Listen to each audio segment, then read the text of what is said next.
Good morning, students. Our next topic is angles made by a transversal.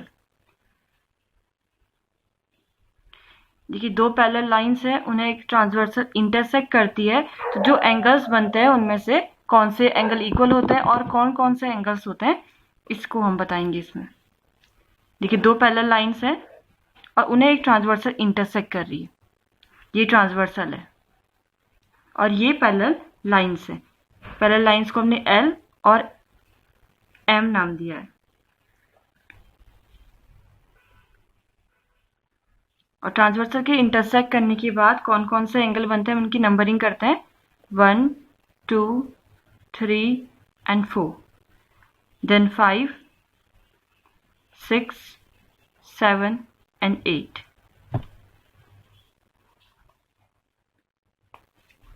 अब देखिए कौन कौन से एंगल है। एंगल देखिए जो ये अंदर वाले जो एंगल्स हैं 3, 4, 5, 6, इनको हम इंटीरियर एंगल्स बोलते हैं। 3, 4, 5, 5 and 6 ये इंटीरियर एंगल्स हैं और जो बाहर वाले एंगल्स है 1, 2, 7 and 8 इन्हें हम एक्सटीरियर एंगल्स बोलते हैं। अब बहुत सारे इसमें ऐसे एंगल्स हैं जो इक्वल होते हैं आपस में, तो वो बताते हैं आपको कौन से एंगल्स इक्वल होते हैं। सबसे पहले है pairs of corresponding angles. Corresponding angles equal होते हैं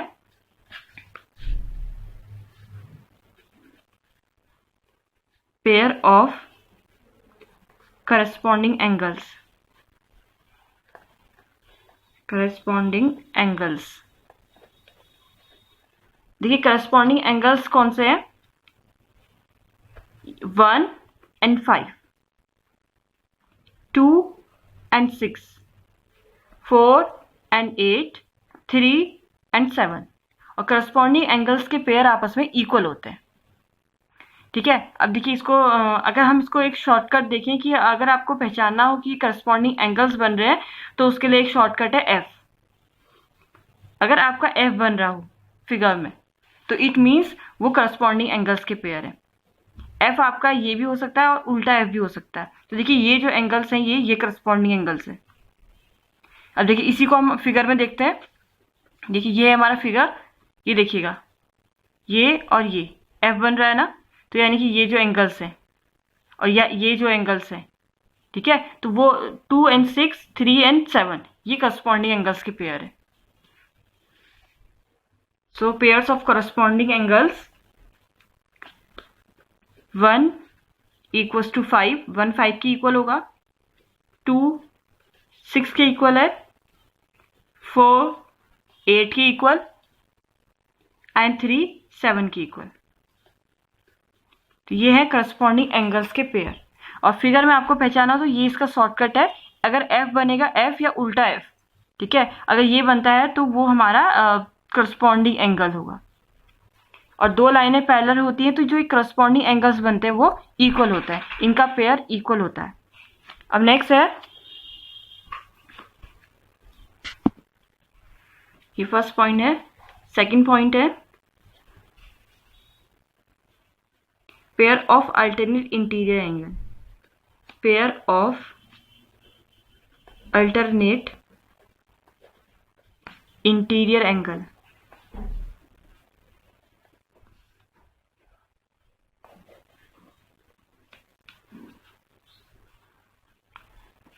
देखिए सेम दो लाइनें अगर पैरेलल हैं और ट्रांसवर्स से इंटरसेक्ट कर रही है तो देखिए ये जो बन रहा है 4 and 6, 3 and 5 ये अल्टरनेट इंटीरियर एंगल्स के पेयर हैं। 4 and 6, 3 and 5। तो फर्स्ट पेयर हमारा 4, 6 है और सेकंड पेयर हमारा 3 and 5 है। सिर्फ दो ही पेयर हैं इसमें और दोनों इक्वल होते हैं आपस में। It means angle 4 equals to angle 6, angle 3 equals to angle 5। और देखिए इसका शॉर्टकट है अल्टरनेट इंटीरियर एंगल का शॉर्टकट है Z। अगर आपकी फिगर में Z बनता है तो Z मीन्स ये एंगल्स आपस में इक्वल होते हैं। ये दो लाइनें पैरेलल हैं, ठीक है, ये दो लाइनें पैरेलल है और ये ट्रांसवर्स से इंटरसेक्ट कर रही है, तो इस तरीके के Z में जो एंगल्स बनते हैं वो आपस में इक्वल होते हैं और हम उन्हें अल्टरनेट इंटीरियर एंगल्स कहते हैं। चाहे Z है या चाहे उल्टा Z बने। देखिए ये दोनों लाइनें भी पैरेलल हैं और ये ट्रांसवर्स से इंटरसेक्ट कर रही है, तो ये जो एंगल्स बनते हैं ये इक्वल होते हैं। अब देखिए इसी को अगर हम फिगर में देखें, देखिए ये है हमारा, देखिए किस तरीके जेड बन रहा है ना, 4 और 6, और देखिए ये उल्टा जेड 3 and 5, तो ये पेयर्स इक्वल होते हैं। Alternate interior angles. Now third one is alternate pairs of alternate exterior angles. Exterior मतलब जो बाहर के एंगल्स होते हैं। थर्ड पॉइंट, पेयर्स ऑफ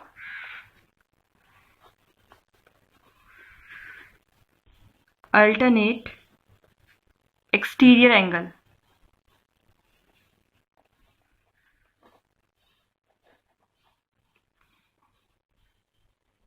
देखिए एक्सटीरियर मतलब जो बिल्कुल बाहर के होते हैं, जैसे ये है 1, 1 and 8, 2 and 7, ये दोनों इक्वल होते हैं। 1 8 की इक्वल है और 2 7 की इक्वल है।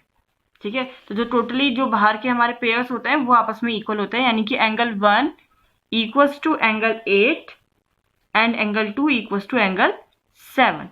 तो ये पेयर है हमारे अल्टरनेट एक्सटीरियर एंगल्स के। Now, fourth point,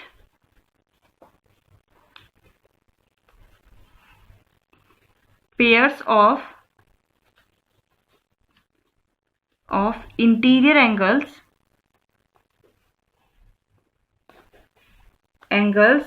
on the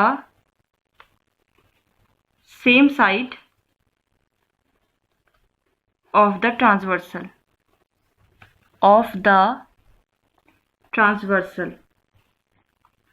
जो ट्रांसवर्सल के सेम साइड बनते हैं उन पेयर्स का सम 180 डिग्री होता है। देखिए फिगर में देखते हैं, ये है, ये ट्रांसवर्सल है, इंटीरियर मतलब अंदर के, यानी कि 4 और 6। देखिए ये ट्रांसवर्सल है और सेम साइड, एक ही साइड जो बन रहा है। देखिए जो हमारे पास इंटीरियर एंगल्स है वो टोटल इंटीरियर एंगल हमारे पास 3, 4, 5 and 6। इंटीरियर मतलब जो इन पेयर्स के अंदर बन रहे हैं, लाइन्स के अंदर बन रहे हैं, बट उन पेयर्स में भी वो एंगल्स जो सेम साइड बनते हैं, ट्रांसवर्सल के सेम साइड। ये ट्रांसवर्सल है, इसकी सेम साइड या तो लेफ्ट साइड या राइट साइड।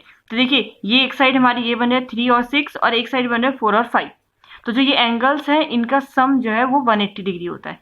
तो 3 और 6 का सम 180 डिग्री, 4 और 5 का सम 180 डिग्री।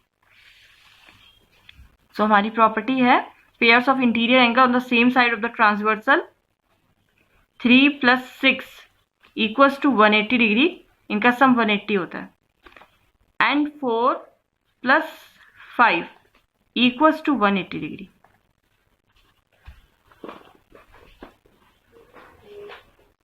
तो ये 4 मेन प्रॉपर्टीज हैं जो हम पैरेलल लाइंस की मेन प्रॉपर्टीज है जो हम अपनी एक्सरसाइज में यूज करेंगे। Corresponding angles, alternate interior angle, alternate exterior angle and same side of the transversal, ये हमारी 4 प्रॉपर्टीज है। Let's start exercise 5.2. First question, state the property that is used in each of the following statement. अभी जो आपने properties पढ़ी हैं उनको आपको इस स्टेटमेंट के लिए यूज करना है। जो भी हमें गिवन है कंडीशन उनके लिए हमें यूज करना है। यह हमें फिगर गिवन है, फिगर में हमें 2 पैरेलल लाइंस है A और B और उन्हें 2 ट्रांसवर्सल इंटरसेक्ट कर रही है। ठीक है, तो इस जो फर्स्ट वाली ट्रांसवर्सल इंटरसेक्ट कर रही है उसमें उन्होंने एंगल्स बता दिए कि कौन कौन से एंगल्स हैं, उनको डिनोट कर दिया 1 2 3 4 से। अब देखिए इनके अकॉर्डिंग हमें क्वेश्चंस के आंसर देने। फर्स्ट है इफ A पैरेलल B, अगर आपका A पैरेलल है B के, then angle 1 equals to angle 5। Angle 1 और एंगल 5 दोनों इक्वल है, तो आपको बताना है, इसका रीजन देना है कि ये क्यों दोनों इक्वल है। A parallel, if A parallel B, then angle 1 equals to angle 5।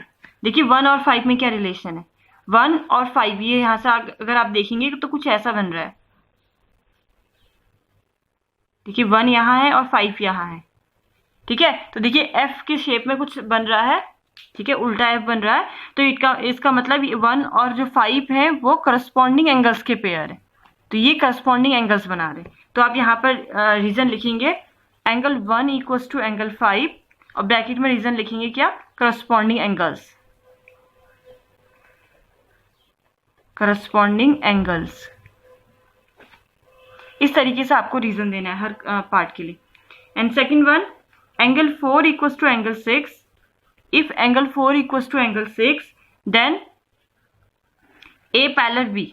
अब angle 4 equals to angle 6, angle 4 और 6 इक्वल है, तो आपको बताना है कि लाइंस जो है वो पैरेलल है, ए और बी वो पैरेलल है।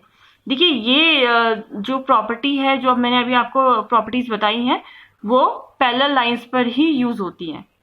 और इसके अपोजिट हम इसको और यूज कर सकते हैं कि अगर आपको दो लाइनें पैरेलल हैं तो ये सारे एंगल्स इक्वल होते हैं। Alternate interior angle, corresponding angle, same side of the transversal, बहुत सारे एंगल्स इक्वल होते हैं। इसका अपोजिट, अगर आपको एंगल्स इक्वल गिवन है देन लाइंस पैरेलल होती है। तो ये जो प्रॉपर्टी है वाइस वर्सा है, दोनों साइड यूज होती है। तो देखिए अब ये इसका सेकंड साइड है, एंगल 4 और 6 इक्वल हैं, तो आपको बताना है कि लाइंस पैरेलल है, क्योंकि ये कौन से एंगल्स के पेयर है, देखिए जेड बन रहा है, अल्टरनेट इंटीरियर एंगल्स के पेयर है। तो इसमें हम लिखेंगे angle 4 equals to angle 6, alternate interior angles, interior angles, then A parallel B. ठीक है, अगर एंगल्स इक्वल है तो लाइंस पैरेलल होंगी, उसका opposite. Now third point, if angle 4 plus angle 5 equals to 180 degree, then A parallel B। देखिए 4 और 5 same side of the transversal है ना, तो उनका सम 180 डिग्री होता है जैसे मैंने बताया। तो अगर इनका सम 180 ऑलरेडी गिवन है, that mean A parallel to B। तो उसका रीजन लिख देंगे बस, angle 4 plus angle 5 equals to 180 degree,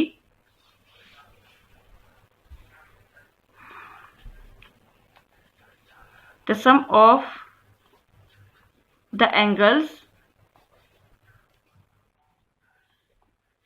same side of the transversal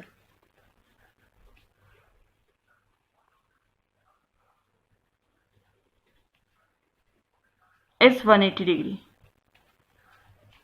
hence A parallel to B।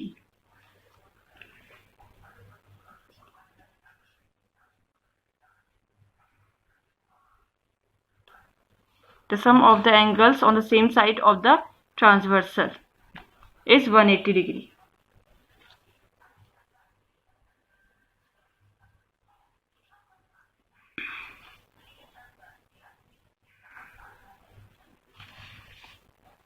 So first question complete हो गया।